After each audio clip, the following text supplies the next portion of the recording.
ये कभी ना तुमसे तुमसे दिल लगाने की सलाह तुम मुझे ऐसे अरे हो ये ना सोचा कभी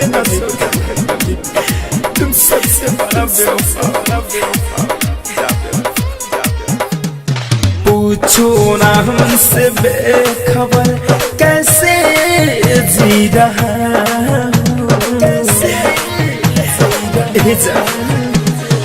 पूछो ना हमसे बेखबर कैसे जी रहा हूँ रोता हूँ तेरे गम में दारू पी रहा हूँ रोता हूँ तेरे गम में दारू पी रहा हूँ पूछो ना हमसे बेखबर कैसे जी रहा हूँ पूछो ना हमसे बेखबर कैसे जी रहा हूँ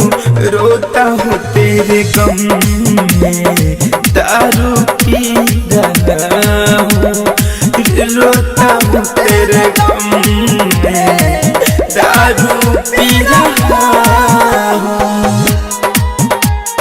साउंड रिकॉर्डिंग स्टूडियो चिरैया डीजे विकास रीगा सीतामढ़ी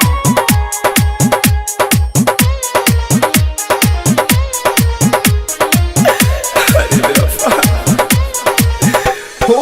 तेरी कसम वो बेवफा में तो हुए हैं पागल कानों में मेरे हर पल गुजरती है तेरी छागल हो तेरी कसम वो बेवफा में तो हुए हैं पागल कानों में मेरे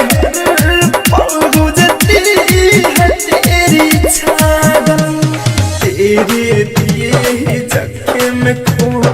दर्दों से सी रहा हूँ तेरे दिए ही जख्म को दर्दों से सी रहा हूँ रोता हूँ तेरे गम में दारू पी रहा हूँ रोता हूँ तेरे गम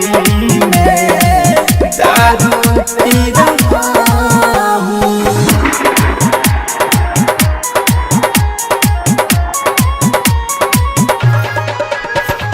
डीजे विकास रीगा सीतामढ़ी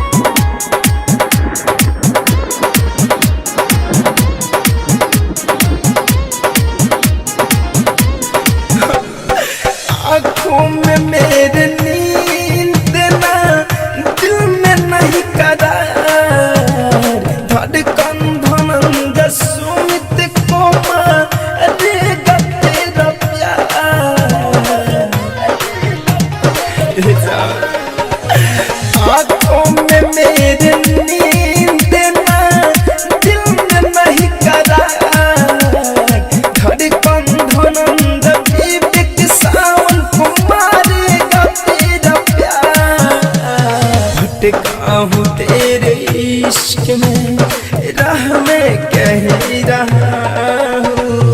भटका हूँ तेरे इश्क में राह में कह रहा हूँ रोता हूँ तेरे गम में दारू पी रहा हूँ रोता हूँ तेरे गम में दारू पी रहा हूँ। साउंड रिकॉर्डिंग स्टूडियो चिरैया डाउनलोड कीजिए RCM music official app play store से RCM म्यूजिक के सारे ऑडियो वीडियो डाउनलोड करने के लिए।